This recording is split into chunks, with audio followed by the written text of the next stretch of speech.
So I have here with me 7 types of suffering, of which the 7th is the suffering of Christ. Now, the remaining 6 which I will share with you now is to help you to know what the suffering of Christ is not. Christians today believe that as long as I am a Christian and I am suffering, then I am suffering for Jesus. No, sir. The first kind of suffering I have on my list today is what I call the suffering of sin and lawlessness. Now, there are people who suffer because of their sins. They are Christians.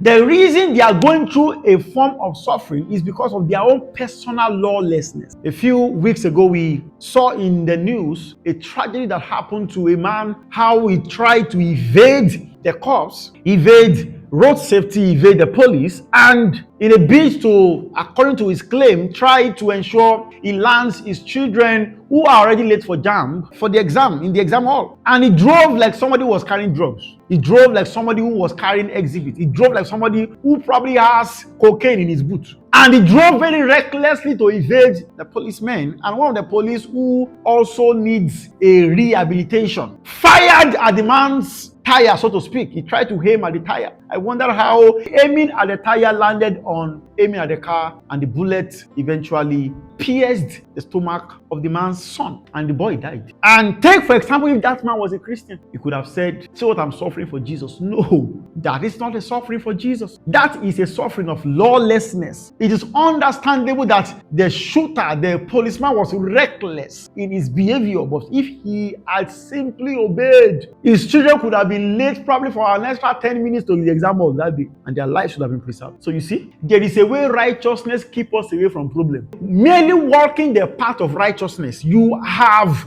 almost evaded evil by almost 70%, just by walking the right way, just by doing the right thing, by not boycotting your journey. Some of you will pass one way today, because nobody is watching. Thank God I mentioned that. I know you are hearing me now, you can hear from me. Meanwhile, you are going to get to where you are going quickly, but you have quickly gotten out of God's will, because He will lead you only in the path of righteousness. So you got 5 minutes earlier to where you are meant to go. Meanwhile, that has readjusted the order of your life.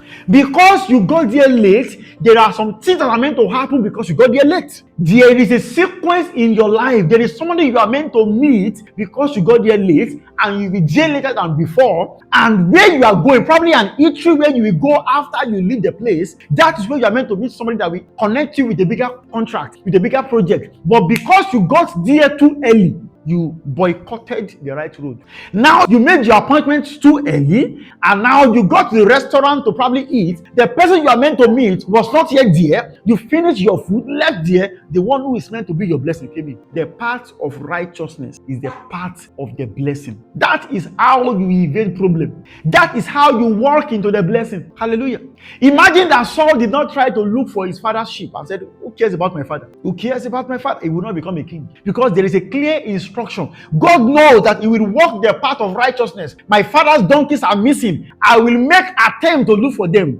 That is how you enter into destiny. That's a warning to somebody. 1 Peter chapter 4, verse 15. But let none of you suffer as a murderer, or as a thief, or as an evildoer, or as a busybody in other men's matter. There are some of you that have been sacked, not because you are suffering for Jesus. They didn't sack you because you were too righteous, or because you were too holy, or because you will not allow them to do the wrong things they want to do. They sacked you because you are the one that comes latest to the office. You are the one that will not do your work very well. You are the one that delivers poorly. So they decided that we want to reduce our number of staff, and your name is top on the list. Meanwhile, there are others who were not sacked. And then you say, "Hey, I'm suffering for Jesus." No, you are not suffering for Jesus. You are suffering for your own lawlessness and your own sins. They told you, "Mr. Man, you are eating too much." You said no. You kept on eating and overeating. You probably became obese, became exposed to all kinds of sicknesses. Do exercise. You say, "No, sir." Now sicknesses are coming into your life, and you say, "I'm suffering for Jesus." God has refused to answer my prayer. Meanwhile, you are the one who is guilty of lawlessness. Righteousness exalts a nation. Sin is a reproach to any people.